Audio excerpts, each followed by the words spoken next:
Matthew 2, 1 through 12. In the time of King Herod, after Jesus was born in Bethlehem of Judea, Magi from the east came to Jerusalem asking, "Where is the child who has been born King of the Jews?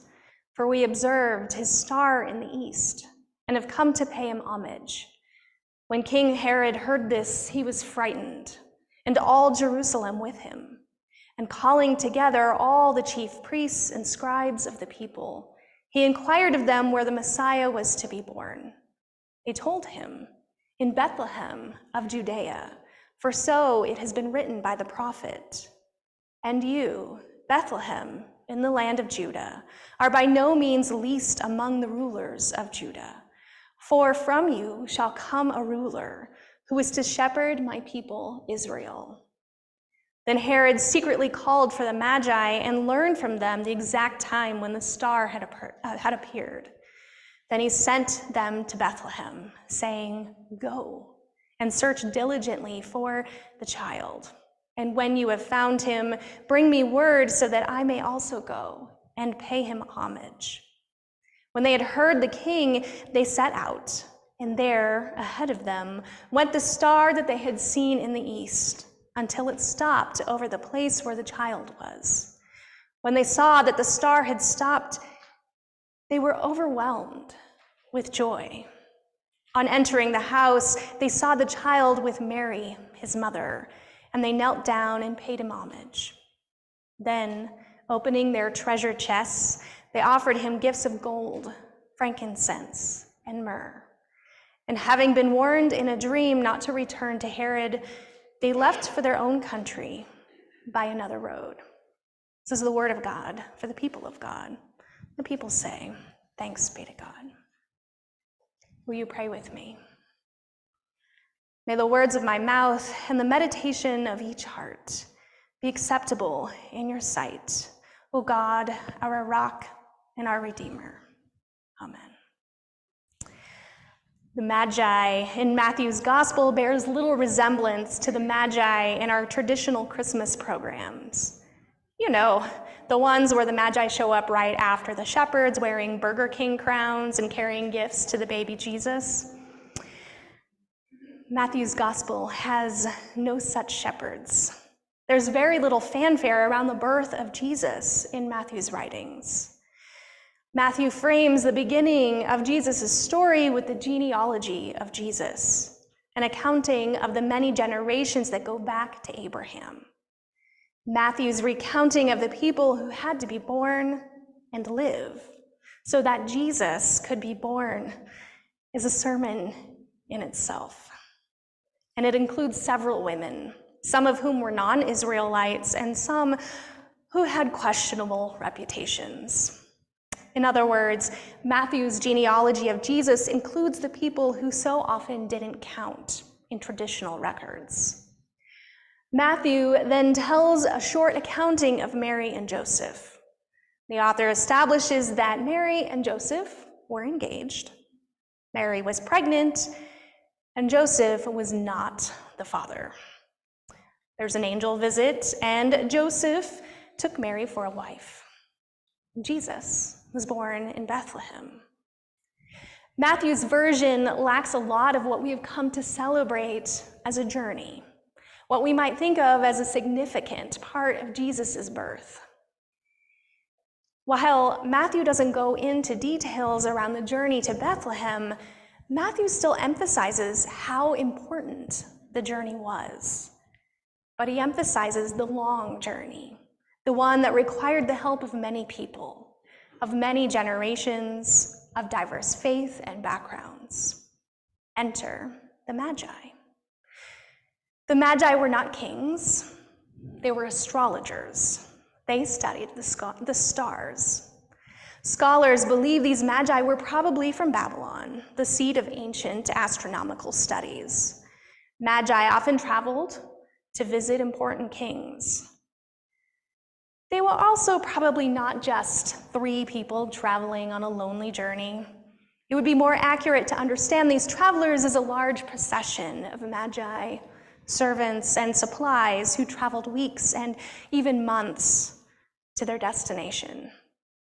We're not told how long between the time they noticed the star and their arrival in Jerusalem, but Herod's order of killing all children under the age of 2 years old indicates it was a lot longer than our Christmas programs imagine. The Christ child they seek was no longer in a manger, a few hours or days old. Whether their actual journey was 2 years or longer, the journey to see Jesus, this new king, was generations in the making. We can think of this church as having a similar journey. What we know now as Cairn Christian Church began in the 1870s, and with a few people's dreams of a Disciples of Christ church here in Colorado. This congregation throughout the years has called many different buildings home, has had at least 2 mortgage burnings, and has overseen many different remodels throughout the various buildings, including this one. In 2010, under the guidance of a new minister, you moved here. Martha's history recounts how many of you symbolically walked from the old building in Boulder to this building here, some carrying treasures. You've called many different pastors to lead, including some of those with us today. On May 5th, 1998, you became open and affirming. In 2003, you celebrated your 125th anniversary. And in 2016, I think, you became Green Chalice certified. Any historical inaccuracies are my own, so please correct me if I got anything wrong, and thank you to Martha for your historical knowledge. Now we are here. People have come and gone. Generations of people have become the saints who watch over us. People have moved. And still, new people arrive with their own histories and stories. Every person who has been a part of this congregation throughout the many years has influenced it in some way or another, are woven into the very fabric that makes up this community of faith. Some brought challenges, some brought hope. The path may not have always been clear, but still somehow we journeyed on.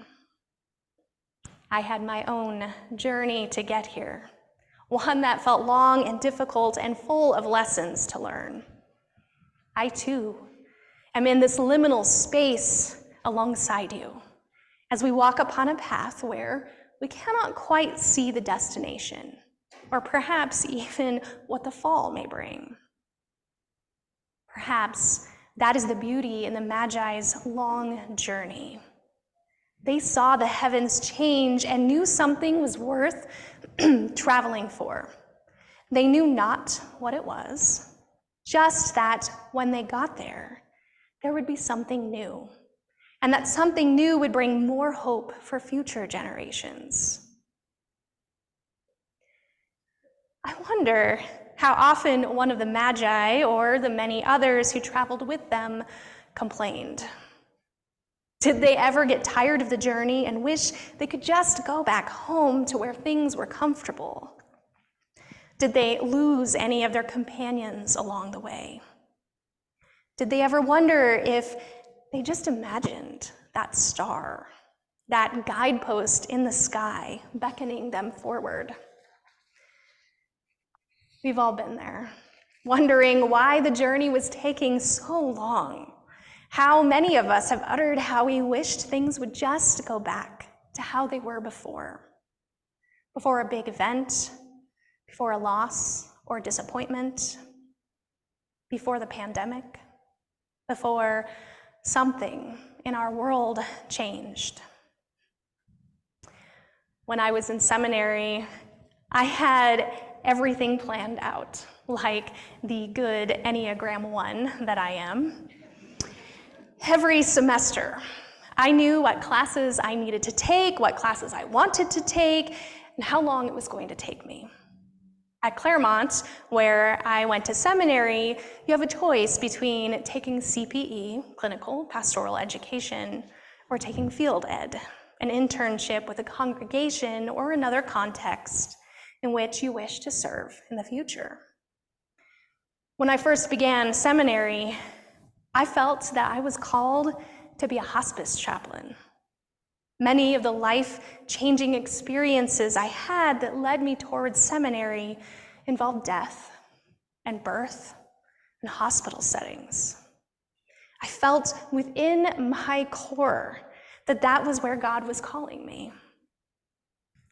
And then the world shut down. About the time that I was supposed to be signing up for CPE, they no longer offered them. Hospitals were dangerous places for anyone with an unknown virus that was life-threatening. It was rare to find a place that was accepting new students. Ironically, the week before everything closed, I had spent in a hospital with my grandfather, who was in his last months. And I still felt very strongly about becoming a hospice chaplain. But when one door closes, you take the only other optional door. Or perhaps you put one foot forward in hopes that something will be illuminated after a few steps. I ended up doing my field ed, my internship, at my home congregation. It was not where I wanted to be. Not that I didn't love them, but I had never felt called to be a congregational pastor. And all of a sudden, I had no idea what my future held. And then slowly, throughout 2020 and 2021, I fell in love with the church. Every time I questioned if the church was really where I was being called to, something would require me to grow more, to lean more into congregational ministry. I can't tell you how many times that I threw my hands up in the air and said, "Really, God?" I came to understand, though, that perhaps the gifts of a chaplain are exactly what the church needs now. A gift for being present in the times of transition, the beginnings, the endings, and the messy middles of life. To acknowledge that we, our bodies, our minds, our spirits, are holy, just as they are. And to remind us all that we are not alone. We belong to each other in this great community of all things. I stand before you now, and I would never go back to the person I was before the pandemic. I mean, really, we can't ever go back. Once we've been changed by some event, some experience, someone, for we are not the same person we were before. Maybe that is what the Magi understood, that there was no going back, only moving forward. And that as long as we are watching the heavens, as long as we are listening deeply to the voice that beckons us on, we can keep going. This transition season is a lot like the Magi's journey so long ago. There's a lot of hope for this destination of calling the next pastor. But if we get too focused on the destination, we might miss the lessons we learn along the way. What might this season look like if we were to notice more deeply the way our feet feel along the path, or the times when we get irritated by the sand between our toes? What might it look like to notice when the heavens shift a bit and a star in the sky gets just a little brighter? Today, as we celebrate Epiphany, I wonder if it's easier to see epiphanies, those illuminating moments in our lives that reveal to us something more than what we expect, when we look back on the path we took. We may be expecting a big epiphany when our strategic plan is finalized or when Search and Call makes their decision. But I wonder what epiphanies have accompanied us along the way that we might not have noticed before. What ways have we left room for noticing when the Spirit nudges us in a direction we may have never taken before? Who are the prophets among us now who make way for a path that is unknown, but in which none of us are alone on? What have we learned from generations before us that we can carry forward still? When the Magi learned that it was impossible to go home the way they came, they took another path. They moved forward and still found their way home. Beloveds, no matter where these next few months lead us, know that we are finding our way home, and we journey together, some carrying treasures, some watching the skies, some dusting the grit off of our feet. These next few weeks, we will have many opportunities to dream, to wonder, and to begin to seek where God is calling us next. Next Sunday, our interim regional minister, Reverend Dale Matherly, will bring us a good word. He's walking alongside our search and call team as they prepare to begin the work of calling the next senior minister. Sunday, January 21st, you are invited to give feedback on our strategic plan goals for this year. And we will begin to dream together what shape Cairn may take in the future. I hope that you will join us along this journey. But for now, I invite you to notice the way your feet feel along this path. Take a look at those who are next to you, or in front of you, or behind you. If you're worshiping on Zoom, take a look at the faces and the names that accompany you. You may want to think of those beloved ones who are no longer with us, who had an impact on you, your spiritual journey, and Cairn's journey. Even as we take these next steps forward, they are with us still. Last but not least, we have a gift for you. Sometimes we need a reminder that we are not on this journey alone. We need a guidepost, a star to shine occasionally, reminding us that this journey matters. When you receive communion, you're invited to take a star out of the basket. Each star has a word on it, and I invite you to take whatever word you receive and to ponder what significance this word might have in your life or in the life of this church, and how God might be speaking to you through that simple message. May we have the courage to walk along the path that God beckons us upon. May we be seekers, dreamers, prophets, and wanderers.